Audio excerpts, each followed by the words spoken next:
ایک نوجوان لڑکا اپنی کلاس کی اگلی قطار میں خاموشی سے بیٹھا تھا۔ وہ شاید ہی کبھی بولتا تھا لیکن ہمیشہ سنتا تھا۔ ایک دن استاد نے ایک مشکل سوال پوچھا، دنیا کی سب سے طاقتور چیز کون سی ہے؟ طالب علموں نے جوابات پیسہ، علم، محبت کے نعرے لگا کے دیا، لیکن لڑکے نے کچھ نہیں کہا۔ استاد نے دیکھا اور پوچھا، آپ نے جواب کیوں نہیں دیا؟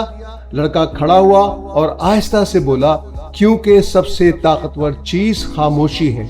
جب دوسرے بولتے ہیں تو وہ سنتی ہے، یہ مشاہدہ کرتی ہے کہ دوسرے کیا یاد رکھتے ہیں اور یہ کبھی جھوٹ نہیں بولتی۔